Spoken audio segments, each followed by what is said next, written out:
उत्तर प्रदेश की राजनीति में कमलेश पाठक एक ऐसा नाम रहा जिसका रसूख और बेबाक अंदाज हमेशा चर्चा में रहा। 28 साल की उम्र में साल 1985 में लोकदल की टिकट पर पहली बार विधायक बनने वाले कमलेश पाठक ने प्रदेश की सियासत में अपनी धमक का एहसास तब कराया जब उसने जनता दल के विधायकों को तोड़कर मुलायम सिंह यादव की सरकार बनाने में अहम भूमिका निभाई।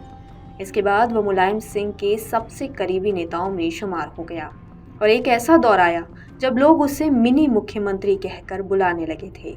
कमलेश पाठक 1990 में समाजवादी पार्टी से एमएलसी बना और 1991 में दर्जा प्राप्त राज्य मंत्री बनाया गया। इसके बाद साल 2002 में डेरापुर, जो अब सिकंदरा विधानसभा सीट से चुनाव जीतकर दोबारा विधानसभा में कदम रखा। हालांकि 2007 में औरैया सीट से कमलेश को बसपा के शेखर तिवारी के हाथों हार का सामना करना पड़ा। साल 2000 में जब मुलायम सरकार ने बसपा शासनकाल में बने औरैया जिले का अस्तित्व समाप्त करने की घोषणा की तो कमलेश पाठक अपनी ही पार्टी और नेता के विरोध में खुलकर खड़ा हो गया था। जिले की बहाली के लिए उसने आंदोलन की अगुवाई की।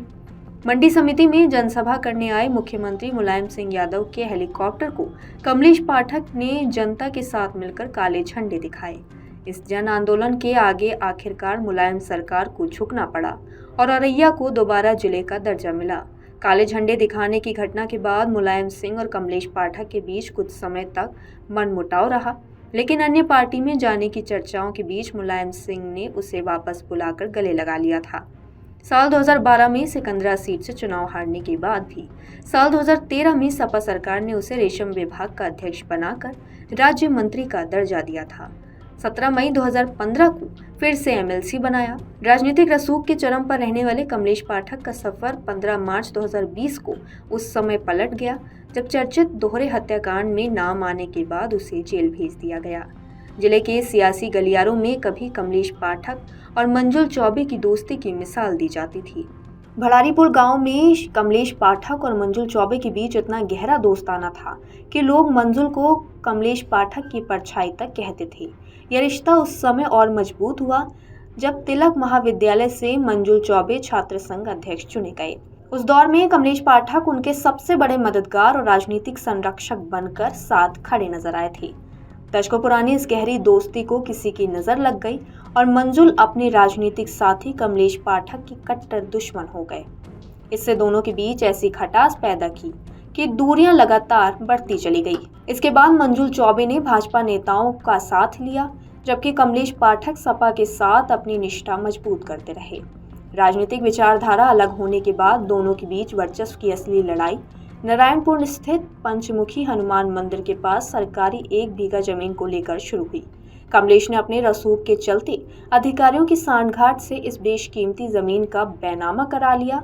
इसके बाद मंजुल चौबे ने खुलकर विरोध किया, कोर्ट से जमीन का पट्टा निरस्त करा दिया। पट्टा निरस्त कराना दोनों के बीच अंतिम कील साबित हुआ और वर्षों पुरानी दोस्ती सीधे तौर पर एक दूसरे के आमने सामने वर्चस्व की खूनी जंग में तब्दील हो गई।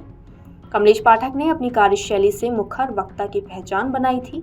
यही वजह थी कि जिस पार्टी में उनका रुतबा मिनी मुख्यमंत्री के तौर पर जाना जाता था, उसी समाजवादी पार्टी के खिलाफ वो जिले का वजूद बचाने के लिए खड़ा हो गया था। मुखर वक्ता होने के चलते उनके आंदोलन से लेकर चुनावी रैलियों में अक्सर भारी भीड़ उमड़ती थी।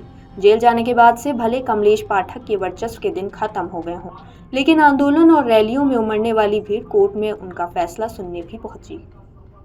आपके राज्य की खबरें, आपके शहर की खबरें सबसे पहले जानने के लिए देखते रहें अमर उजाला। चैनल को सब्सक्राइब जरूर कर लें और पाएं हर अपडेट।